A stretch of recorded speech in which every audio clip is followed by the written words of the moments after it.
Stars rarely form alone. They are born together in great broods out of a single collapsing cloud of gas, and the clusters that survive are the closest thing astronomy has to a controlled experiment, for within a single cluster, every star shares the same birthplace, and therefore the same distance, the same age, and the same initial chemical makeup. The only thing that differs appreciably from one member to the next is mass. Every other difference in brightness, in color, in size, in what evolutionary stage a star has reached, is simply the consequence of mass acting on stars of identical age and composition. A cluster is thus an experiment that nature has run for us, holding everything fixed, but the one variable we most want to isolate. Reading that experiment is the business of this chapter, and it turns a cluster into something remarkable, a clock that tells the age of the stars and ultimately of the galaxy itself. The Milky Way holds two quite different families of cluster. The first are the open clusters, loose, ragged groupings of anywhere from a few dozen to a few thousand stars, scattered through the disk of the galaxy in and around its spiral arms. They are young, typically less than 1 billion years old, and their stars are metal-rich, condensed recently from gas that earlier generations had already enriched. The nearest are familiar to the naked eye, the Pleiades, the Hyades, the Beehive, but open clusters are only weakly bound, and the constant tug of the galaxy's tides and of passing gas clouds pulls them apart within a few 100 million years, so that the ones we see are overwhelmingly young, and the survival of an old open cluster is itself a notable thing. Most stars in the galaxy, in fact, were probably born in such clusters and later released, as their birth groups dissolved, into the general population of the disk. The second family could hardly be more different. Globular clusters are dense, roughly spherical swarms of anywhere from tens of thousands to several million stars, packed into a ball a few tens of light years across, and distributed, not in the disk but through the vast spheroidal halo that surrounds the galaxy. They are ancient, generally older than 10 billion years, the oldest reaching back nearly to the galaxy's birth, and they are metal-poor, in extreme cases carrying 100 times less iron than the Sun, a fossil signature of their formation in the chemically primitive early universe. The Milky Way hosts about 150 of them. Where open clusters are young, sparse, and short-lived, globular clusters are old, massive, and enduring survivors, and as one of the great discoveries of recent decades revealed, they harbor secrets in their chemistry that overturned a century of assumptions. Simply counting the galaxy's clusters is harder than it sounds, because a cluster is only a statistical overdensity of stars seen against the crowded background of the disk, and telling a real bound group from a chance alignment requires knowing that the candidate stars share not just a patch of sky, but a common distance and a common motion.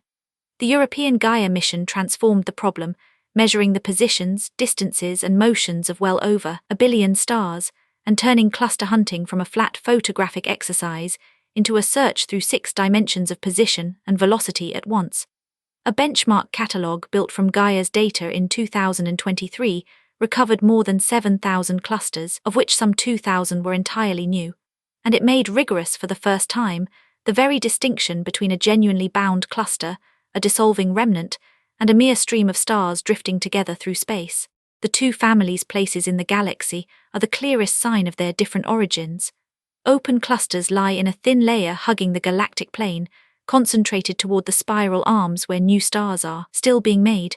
Globular clusters, by contrast, fill a roughly spherical halo centered on the galactic core, reaching tens of thousands of light-years out into the darkness. That spheroidal arrangement, together with their great and low metal content, marks them as relics of the earliest pre-disk phase of the galaxy's assembly, and many, it is now clear, did not form in the Milky Way at all, but were captured from smaller galaxies that the Milky Way swallowed long ago.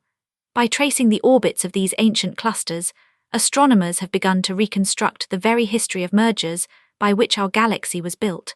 The single most powerful tool in all of this is the color magnitude diagram, the cluster astronomer's version of the Hertzsprung-Russell diagram. On it, each star is plotted by its brightness up the vertical axis and by its color along the horizontal, color serving as a stand-in for surface temperature. Blue stars hot, red stars cool. Because every star in a cluster lies at the same distance, the whole diagram is simply shifted bodily up or down by that one common distance, so its shape is intrinsic to the cluster, a genuine portrait of the star's physical states.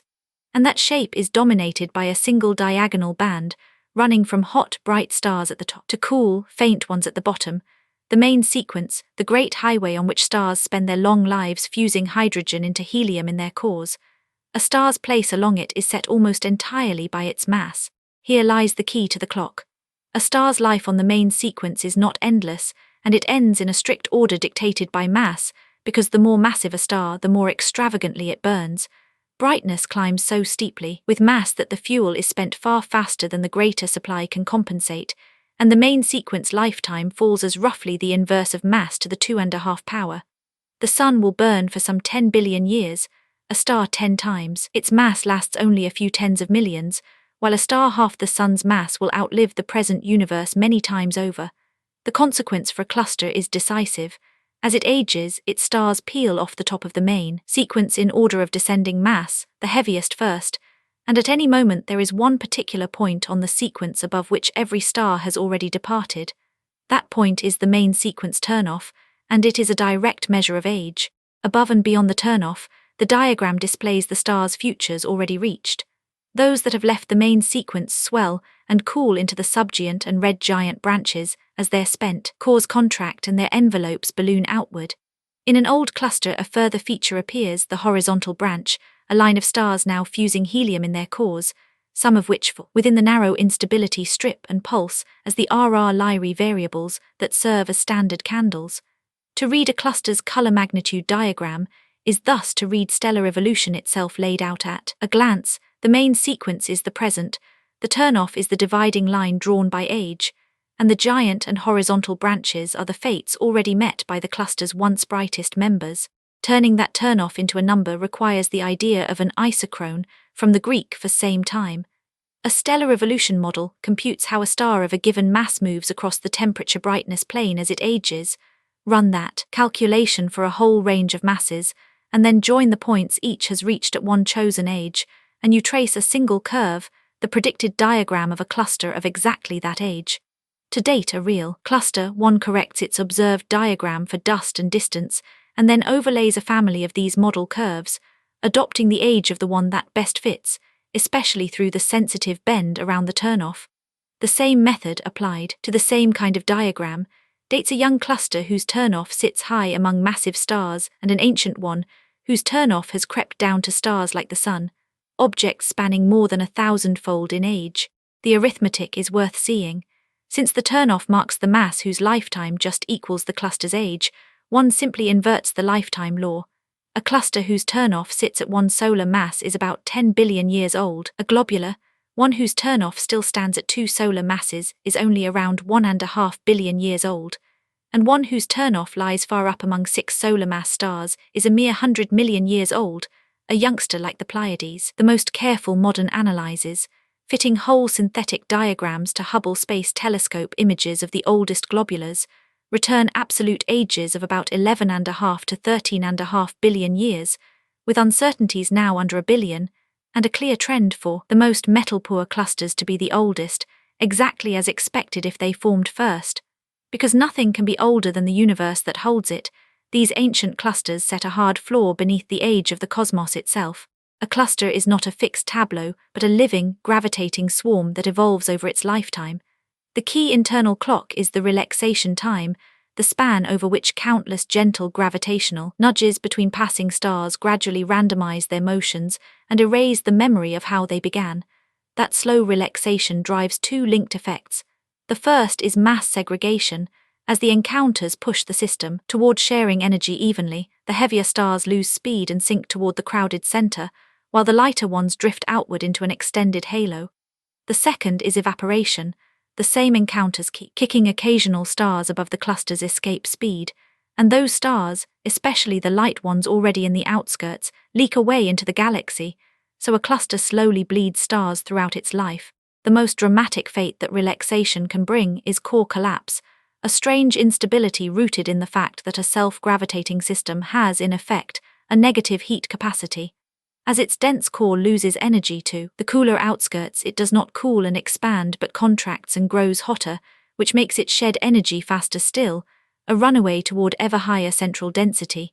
In practice, the collapse is halted by a tiny central engine, tight binary stars releasing their vast gravitational binding energy into passing singles, prop the core back up and can set it gently oscillating. and over the longest spans, it is the galaxy itself that finishes the work, its tides steadily stripping clusters apart, so that the population of clusters we see is only the enduring remnant of a far larger number that have already dissolved into the general glow of the disk. For most of a century, a globular cluster was taken to be the very definition of a simple stellar population, one single coeval, chemically uniform batch of stars, the assumption that makes turnoff dating so clean. Precise spectroscopy and Hubble imaging shattered that picture. Nearly every globular cluster examined closely turns out to contain multiple populations, groups of stars identical in age and in ion content, yet differing systematically in certain light elements. The signature is a set of anticorrelations, most famously between sodium and oxygen, where star by star an enhancement of one is matched by a depletion of the other, the telltale fingerprints of hydrogen burning at high temperature. A first generation shows ordinary, field-like abundances. A second shows the processed pattern, enriched in sodium and nitrogen and in helium, and that extra helium even splits the main sequence into visibly separate strands on a precise color magnitude diagram. Where this second generation came from remains genuinely unsolved, and it is best flagged as an open problem. The leading idea is self-enrichment. A first generation formed, and then a second condensed out of gas polluted by the hydrogen burnt ejector of some of those first stars, inheriting their processed chemistry. The debate is over which stars did the polluting, the slow winds of dying intermediate mass stars, or fast-spinning massive stars, or interacting binaries, and every candidate runs into the same severe difficulty, a mass-budget problem. The first generation we observe is far too small to have produced enough enriched gas for the large second generation, unless each cluster was once vastly more massive and has since lost most of its first-generation stars. Tellingly, the more massive a globular cluster, the more extended its abundance anomalies, tying the whole phenomenon to the depth of the cluster's gravity and its power to hold onto enriched gas. The very idea of distinct stellar populations is older, and it begins with Walter Baade. Observing the Andromeda galaxy in 1944, during a wartime blackout that gave him unusually dark skies over Los Angeles, Baade resolved its stars into two kinds, which he named Population 1 and Population 2. The galaxy's disk gave diagrams like those of open clusters, bright blue stars, recent star formation, while its bulge resolved into old red giants like the stars of a globular cluster. The power of the insight was that each population is defined at once by a distinct location, a distinct motion, and a distinct metal content, and that these three properties hang together. Population 1 is the disk, relatively young stars confined to the plane, moving on calm circular orbits and metal-rich, the Sun among them. Population 2 is the spheroid, old metal-poor stars on plunging, randomly tilted orbits, filling the halo and the bulge. The two populations are in effect a fossil record of how the galaxy was built. The metal-poor, fast-moving, spherically arranged Population 2 formed first, during the early collapse of the galaxy out of chemically primitive gas. The metal-rich, orderly, disk-bound Population 1 formed later, from gas that generations of stars had progressively enriched, and that had settled into a spinning disk. Later work has softened the sharp two-way split into a continuum, a thin disk and an older thick disk, an inner and an outer halo, but Baade's essential insight endures as the backbone of galactic structure, that a star's chemistry, its age, its motion, and its place in the galaxy all co-vary, and that this co-variation is the imprint of the galaxy's assembly. To read low metallicity as a mark of early birth, though one must understand how the metals were made in the first place, that logic demands a generation before Population 2. Both of Baade's populations contain metals, so both formed from gas some earlier stars had already enriched, yet the Big Bang made essentially only hydrogen, helium and a trace of lithium and no heavier elements at all. There must therefore have been a first generation of truly metal-free stars, forged from pristine gas, that manufactured the very first heavy elements and seeded everything after. These are the hypothetical Population 3.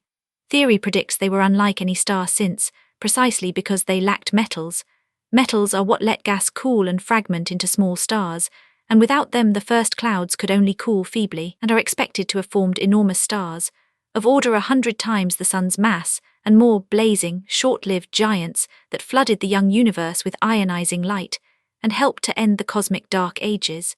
Their deaths are predicted to have left a distinctive chemical signature. The very heaviest of them would have ended not as ordinary supernova, but through the pair instability channel, in which the core grows so hot that its radiation converts into electron-positron pairs, the pressure supporting the star suddenly fails, and the whole star is blown apart, leaving no remnant at all and scattering a characteristic pattern of elements. Detecting that exact pattern in the atmosphere of an ancient surviving star would be indirect evidence of a first star ancestor, and in 2023, just such a chemically peculiar star was reported. No population 3 star has yet been seen directly, and this must be stated plainly as a live and unresolved frontier. The James Webb Space Telescope, peering at light stretched deep into the infrared and magnified by gravitational lensing, has turned up tantalizing candidates, but they remain candidates under scrutiny, not confirmed first stars. Threading population 3 to 2 to 1 is the story of galactic chemical evolution, the steady enrichment of interstellar gas as each generation of stars fuses light elements into heavy ones and returns them to the gas through winds and explosions, so that metallicity climbs with time and serves imperfectly as a clock. Its single most revealing diagnostic is the ratio of the alpha elements, oxygen, magnesium, silicon and their kin to iron, plotted against the overall iron content. The alpha elements pour out of massive stars in core-collapse supernova within a few tens of millions of years of a burst of star formation. Iron, by contrast, comes largely from a different kind of explosion, the thermonuclear detonation of white dwarfs in binaries, which does not switch on until hundreds of millions of years later.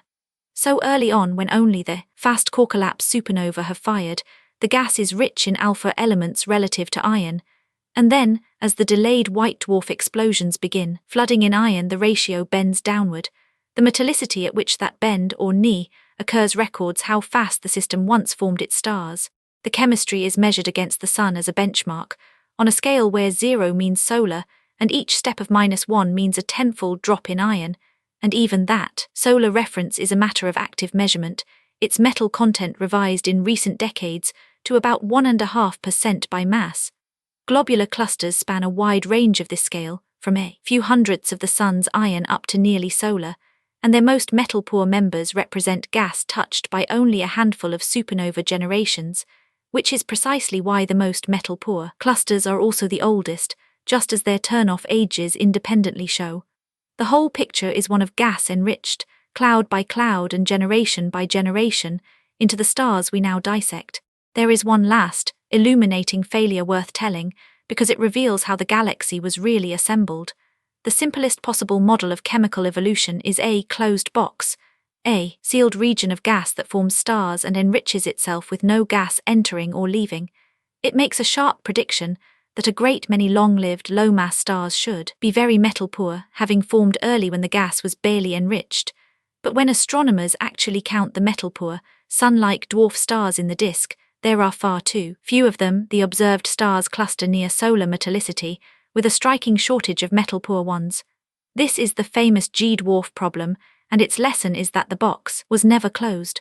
The disk has been fed throughout its life by a steady rain of fresh, near-pristine gas falling in from outside, which diluted the enriched gas and kept stars from ever being born as metal-poor as a sealed box demands.